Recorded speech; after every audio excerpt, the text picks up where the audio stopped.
नमस्कार।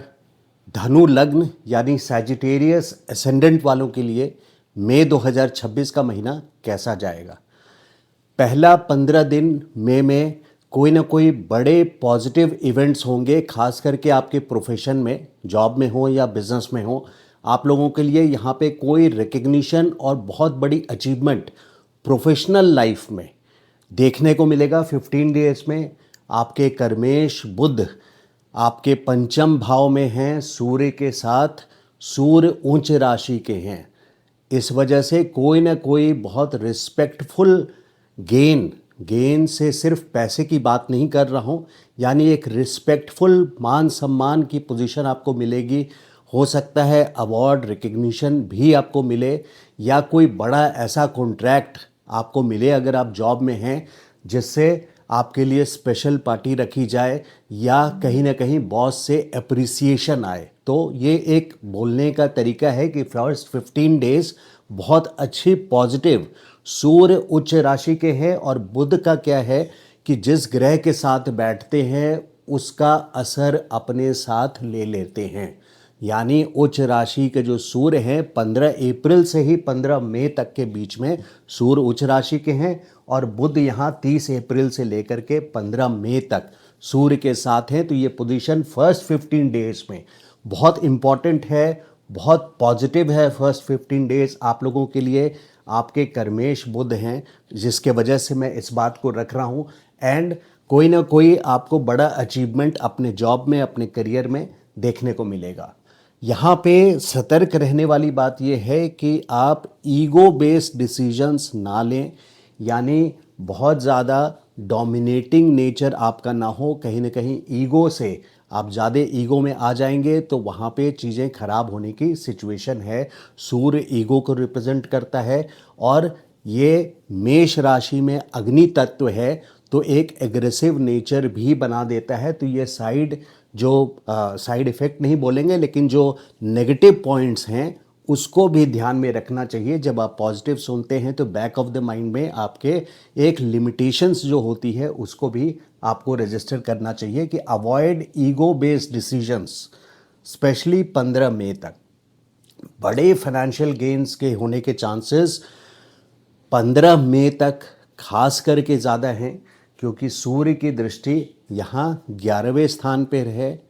वैसे 11 मई से 21 जून तक मंगल भी अपनी राशि में रहेंगे, जिसके वजह से 21 जून तक आपको पूरा मई ही और 21 जून तक कोई ना कोई बड़ा कैश फ्लो आपको देखने को मिलेगा। फाइनेंशियल पोर्टफोलियो में एडिशन नज़र आएगा। लेकिन मैं पहले 15 दिन मई को एक ज़्यादा स्ट्रॉन्ग पोजीशन मान रहा हूँ, क्योंकि सूर्य यहाँ एग्जॉल्टेशन में हैं फर्स्ट 15 डेज मई के। जो लव अफेयर में हैं उन लोगों को ये ध्यान रखना है कि आप लोग डोमिनेट करने की कोशिश ना करें अपने रिलेशनशिप्स में। वो लिमिटेशन आपको देखना है, क्योंकि यहाँ पे ये पूरे मंथ की बात कर रहा हूँ। खास करके 11 मई से 15 मई में 11th to 15th May love relations में जो हैं उनको इस बात का ध्यान रखना है कि डोमिनेट यानी कमांड कंट्रोल जो मंगल रिप्रेजेंट करता है, एग्रेशन को भी रिप्रेजेंट करता है, और सूर्य जो है ये आपके ईगो इश्यूज़ को भी ला सकता है। तो लव रिलेशंस में ईगो इश्यूज़ और over commanding and controlling position आपका बना सकता है, तो इससे सतर्क रहें। चिल्ड्रन के लिए, यानी अगर आपके बच्चे हैं तो देखिए यहाँ पे बच्चों के लिए भी बहुत बड़ी अचीवमेंट। अप्रैल और मई के महीने में रिजल्ट्स, 10th के रिजल्ट्स ऑलरेडी आ चुके हैं, और फिर 12th के रिजल्ट्स भी आएंगे। या आपके कॉलेज के भी अगर बच्चे हैं जो कॉलेज जा रहे हैं, तो आपके बच्चों के लिए, या फिर वो प्रोफेशन में हैं तो प्रोफेशन में भी, अगर वो जॉब कर रहे हैं तो जॉब में भी उनकी अचीवमेंट इस फर्स्ट 15 डेज में स्पेशली बहुत अच्छी रहेगी। और 15 मई के बाद से भी 21 जून तक अच्छी पोजीशन उनकी बनी रहेगी परफॉर्मेंस की। स्टूडेंट्स बेस्ट अचीवमेंट मैंने बोला है 15 मई तक। जो पढ़ाई वगैरह कर रहे हैं रिजल्ट्स उनके आने ड्यू हैं। और हम लव अफेयर के लिए देखते हैं पंचम स्थान, लेकिन ये नहीं देखते कि ये प्रारब्ध का घर है। यानी यहाँ पे अगर आप मंत्र जाप करते हैं, जो लोग मंत्र जाप या पूजा पाठ कर रहे हैं, उसके लिए ये बहुत भक्ति भाव। देखिए लव अफेयर एक इस जन्म का जो लव अफेयर है उसको रिप्रेजेंट कर रहा है, लेकिन आपका जो भक्ति भाव है वो सुप्रीम बीइंग के साथ यानी ऊपर वाले के साथ जो रिलेशन है, जो कनेक्ट है, वो कनेक्ट को इस्टेब्लिश करने के लिए, मंत्र जाप करने के लिए बेस्ट टाइम है 15 मई तक। तो बेस्ट टाइम टू रिसाइट मंत्र, प्रारब्ध का घर है ये। Avoid impulsive decisions. Stock exchange में अगर आप इन्वॉल्व हैं, अगर आप ट्रेडिंग करते हैं, तो आप इम्पल्सिव डिसीजंस को अवॉइड कीजिए। यहाँ पे आपको कहीं ना कहीं लॉसेस के भी चांसेस हो सकते हैं अगर आप इम्पल्सिव डिसीजंस लेते हैं, क्योंकि अग्नि तत्व राशि है, सूर्य भी है, मंगल भी है 11 मई से, और फिर मेष राशि है। तो अग्नि तत्व में एक एग्रेशन या ज़्यादा आगे बढ़ करके काम करने की सिचुएशन या मानसिकता बन जाती है। तो अग्नि तत्व की वजह से इसको मैंने वार्न किया है। और जो जो ओल्डर एज में हैं या जिनको हार्ट की प्रॉब्लम पहले से है, उनके लिए ये पूरा मंथ केयरफुल रहने की सिचुएशन है। स्पेशली 15 मई तक जो ब्लड प्रेशर के मरीज हैं, जो कि हार्ट से रिलेटेड है, पंचम भाव हम हार्ट से रिलेटेड देखते हैं, तो पंचम भाव में यहाँ पे अग्नि तत्व सिचुएशन बहुत ज़्यादा देख रही है। हालांकि प्रोफेशन के लिए जो मैंने बोला था फर्स्ट 15 डेज, वो प्रोफेशन के लिए बहुत अच्छा है। केंद्र के स्वामी होके त्रिकोण में आए हैं बुध आपके उच्च सूर्य के साथ, तो प्रोफेशन के लिए फर्स्ट 15 डेज एक्सेप्शनली अच्छा है, काफ़ी स्ट्रांग पोजीशन है। लेकिन जहां हार्ट इश्यूज़ की बात कर रहा हूं, तो हार्ट इश्यूज़ जिनको पहले से है, फर्स्ट 15 डेज में बहुत केयरफुल रहिए।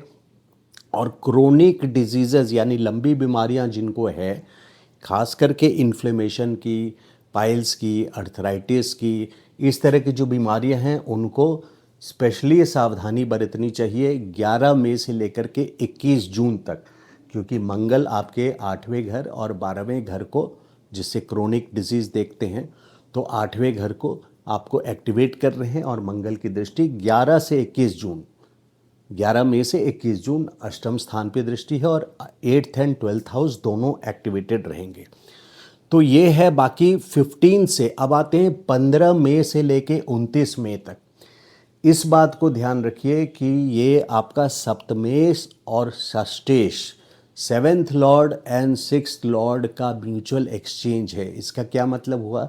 इसका मतलब ये होता है कि स्पाउस के साथ, अगर आप मैरिड हैं, तो स्पाउस के साथ कहीं ना कहीं कोई बड़ा टसल होने के पूरे चांसेस हैं 15 मई से लेके 29 मई तक। आपको बैकफुट पे रहना है। अगर आपने इस टाइम पे अपने डिस्कशंस को, अपने लिमिटेशंस में ना रहे, तो कहीं ना कहीं ये झगड़ा बढ़ करके बहुत आगे बात चली जाएगी और कोर्ट केस तक भी बात पहुंच सकती है। तो 15 से 29 में be careful of your spouse, पति पत्नी।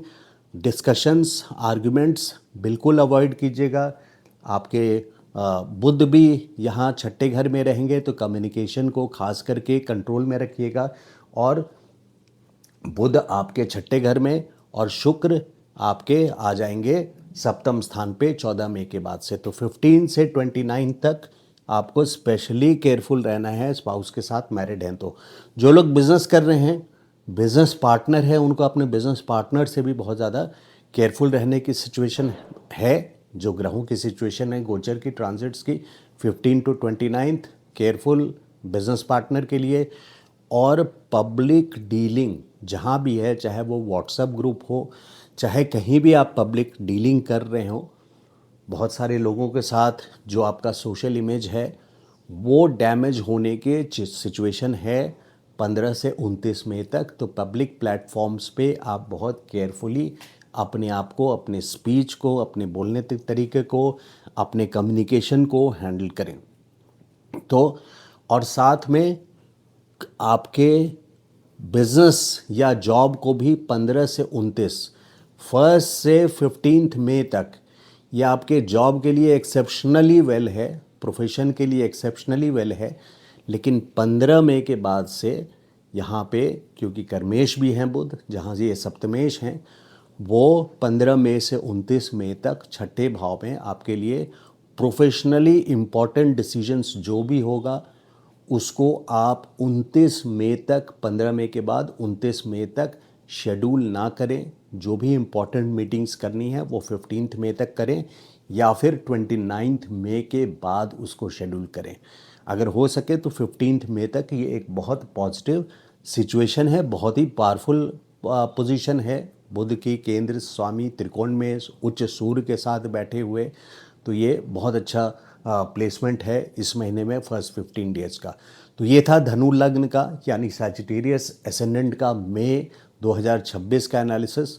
अगर मेरा भी ये वीडियो अच्छा लगा हो तो लाइक एंड शेयर ज़रूर कीजिएगा, और चैनल को सब्सक्राइब नहीं किया अभी तक आपने तो please subscribe to the channel and press the bell notification icon so that जब भी नया वीडियो आता है तो आपको नोटिफिकेशन आ सके। Thank you so much. नमस्कार।